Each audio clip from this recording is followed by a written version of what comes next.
سلام میکنم به شما دوستان، وقتتون بخیر باشه. امروز و توی چند روز آینده قصد دارم راجع به ارتباطات انسانی صحبت کنم و در واقع فوکوس این مطلب روی مقوله عشق خواهد بود و اگر شما دوست دارید که بدونید که چه اتفاقی میفته وقتی که عاشق میشید،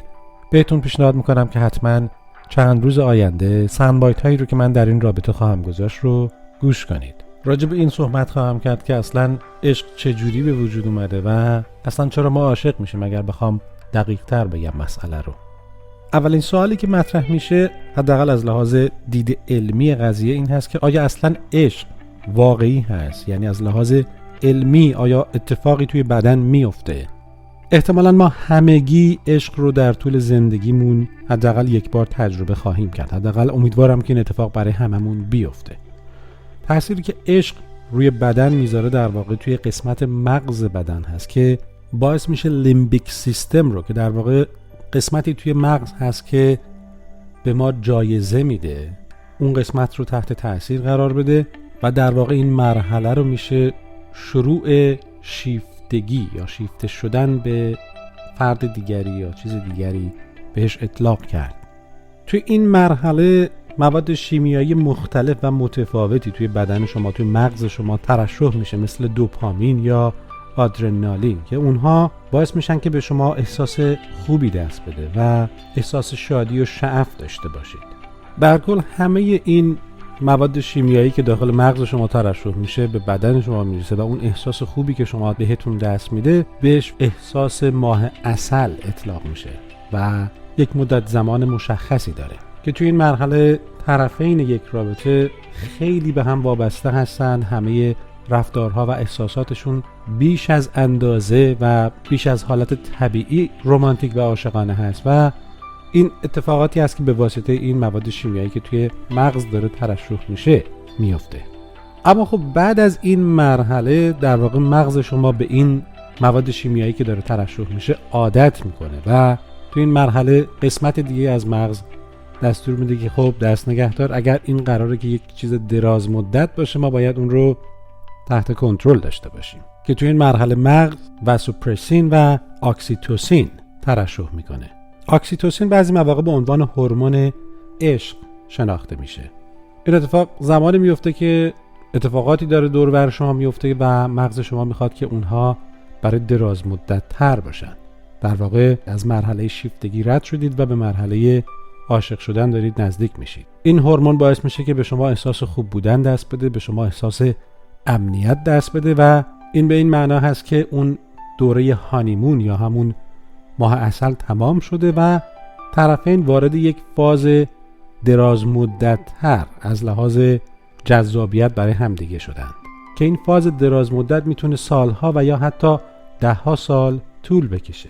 برای مثال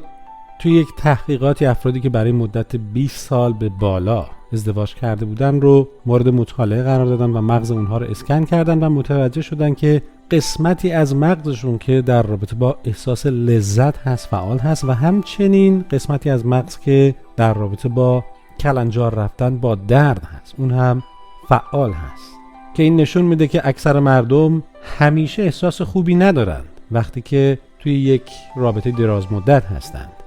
افرادی که توی این تحقیقات مورد اسکن مغزی قرار گرفته بودن مشاهده شد که قسمتی از مغز اونها که مربوط به احساس لذت و احساس مواد آرام بخش هست خیلی فعالتر هست. این باعث میشه که شما بعد از یک مدت طولانی به این مواد شیمیایی که داره داخل بدن شما ترشح میشه عادت کنید و زمانی که یک رابطه به پایان میرسه و در واقع کات یا بریکاپ اتفاق میفته، این مواد شیمیایی یک دفعه قطع میشه روی مغز و دیگه ترشح نمیشه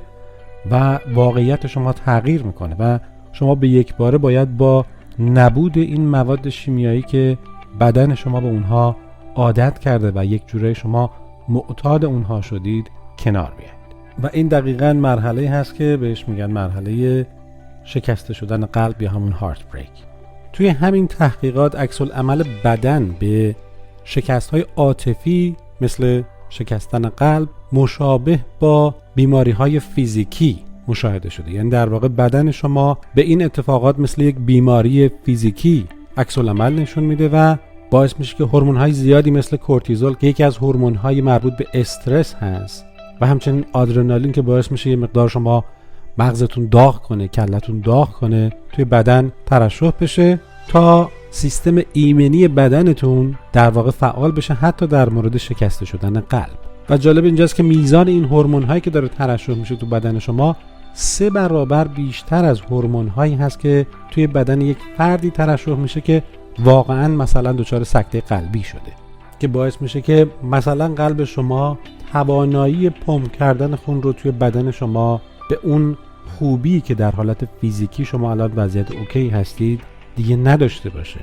این فقط مغز شما نیست که داره به خاطر کمبود این مواد شیمیایی که بهش احساس خوب میده زجر میکشه، بلکه بدن شما هم یک سری استرس های فیزیکی رو که مربوط به این جدایی هست تجربه میکنه و در کل باعث میشه که شما هم از لحاظ فیزیکی و هم از لحاظ روحی و در نهایت بالاتر از همه اونها از لحاظ روانی دچار مشکل بشید و بدن شما در جستجوی این مواد شیمیایی باشه که بهش آرامش میدن. در واقع مثل معتادی میمونه که موادش رو ازش گرفته باشن. و همونطور که گفتم عشق هم باعث میشه که شما اون سیستم مغزیتون که بهتون مدام جایزه میده، دوپامین میده، آدرنالین میده، فعال باشه و وقتی که عشق رو از شما بگیرن عملا تمام اون هورمون‌ها و مواد شیمیایی خوشایند رو از شما گرفتن و شما دقیقاً مثل یک معتادی میمونید که مواد به بدن شما نمیرسه. خب پس در واقع وقتی که شما یک جدایی رو تجربه میکنید، وقتی که قلبتون میشکنه، این دقیقاً مثل مراحلی میمونه که شما باید برید برای ترک مواد مخدر. دیدید حتما توی فیلم‌ها طرف رو میبندن به تخت، دوزش رو کم میکنن و پروسه های مختلفی انجام میشه تا این فرد معتاد به اون ماده مخدر با خودش کنار بیاد و بدنش دیگه نیازی به اون ماده مخدر نداشته باشه. باز هم تحقیقات نشون میده که افرادی که توی یک رابطه به ناخواسته از رابطه کنار گذاشته شدن، یعنی مفعول یک شکست عشقی بودند، تصمیم گیرنده خودشون نبودند، زمانی که فرضاً سری به فیسبوک دوست پسر یا دوست دختر یا همسر قبلیشون میزنند و عکس های اون رو نگاه میکنند، مغزشون یک مقدار کوچکی دوپامین ترشح میکنه که در واقع مثل این هست که یک مقداری دوز خیلی کوچک از اون ماده مخدری که مغزتون بهش احتیاج داره و بهش معتاد شده رو بهش بدید و باعث میشه که احساس بهتری در یک مقطع کوتاه داشته باشند. و همونطور که میبینید این خیلی شباهت داره به معتادین واقعی، کسانی که دارن یک ماده مخدر رو ترک میکنن و توی پروسه ترکشون دوز اونها رو پایین میارن، هر از گاهی یک مقدار بهشون از اون ماده میدن تا بدنشون اون احساس آرامش رو داشته باشه تا بتونن کم کم باهاش کنار بیان و اون رو کنار بذارن. اما مشکل اینجاست که در مورد عشق شما نمیتونید مثل این سیستم عمل کنید و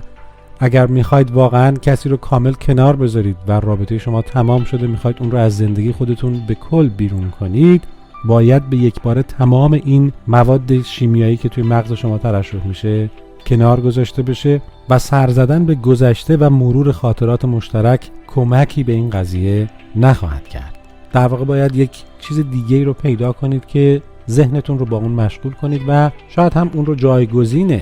شکست قبلیتون بکنید. اما خب باز هم توی همین تحقیق زمانی که افرادی که داشتند عکس‌های توی فیسبوک رو مرور می‌کردن، قسمتی از مغزشون بهشون در نهایت این فرمان میده که دست نگه دار، این تمام شده و اونها بر نخواهند گشت. این در واقع کار قسمتی از مغز هست که با منطق سر و کار داره و به شما پیشنهادهای منطقی میده که از خطر شما رو دور کنه. برای مثال وقتی که شما لبه پرتگاه هستید و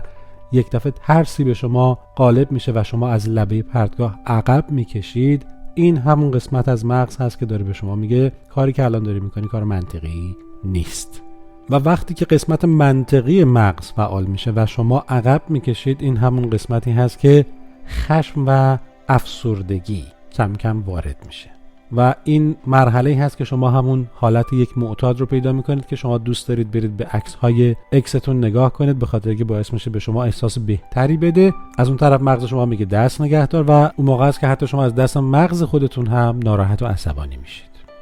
توی یک بریکاپ، توی یک جدایی، مغز زنها و مردها متفاوت عمل میکنه. البته در نهایت مغز شما موفق خواهد شد باید سعی کنید که عادت اون رو تغییر بدید و بهش بگید که به جای اینکه تو عادت داشته باشی به داشتن این مواد شیمیایی، باید کم کم شروع کنی به عادت کردن به نداشتن این کمیکال هایی که توی مغز ترشح میشه. خب این مسلماً زمان میبره،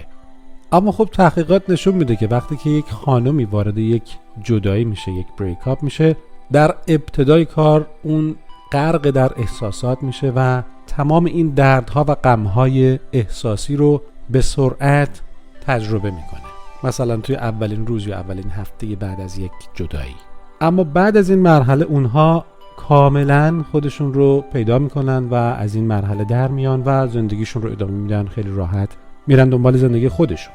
یعنی دوره ترک مواد اونها، چون که احساسات خودشون رو خیلی سریعتر بروز میدن، خیلی کوتاه‌تر هست و خیلی راحت با یک قضیه بعد از یک مدتی کنار میان. اما وقتی این تحقیقات رو روی مردها انجام دادن، متوجه شدن که مردان در ابتدای کار چندان دچار این احساسات نمیشن به شدتی که خانم‌ها میشن و کم کم این احساسات بروز پیدا میکنه و این باعث میشه که این احساس شکست عشقی برای مدت زمان طولانی با مردها همراه باشه، حتی در بعضی مواقع برای همه عمر. تو این تحقیقات خانم‌ها اعلام کردند که بعد از یک جدایی احساس افسردگی، ترس و نگرانی دارن و در صورتی که مردها حس بی‌حس بودن و نبود تمرکز رو اعلام کردن و همچنین عصبانیت. فکر میکنم اکثر ماها که تجربه عشق رو داشته باشیم، تمام مطالبی که توی این ساوند بایت مطرح شد رو تا حدودی بتونیم تایید بکنیم و تجربه کرده باشیم. در هر صورت زمانی که عشق تبدیل به مواد مخدر شما بشه و اون رو به یک باره از شما بگیرن، مسلما احساس خوبی نخواهد بود. اما خب بعد از تمام این حرفها و حدیثا، اگر عشق واقعا اینقدر چیز بدی هست که آدم رو معتاد میکنه، چرا ما اصلا عاشق میشیم؟ اگر دوست دارید بدونید که ما چرا عاشق میشیم، فردا ساوند بایت بعدی من رو در رابطه با دلایل عاشق شدن حتما گوش کنید. روز خوبی داشته باشید و خداحافظ.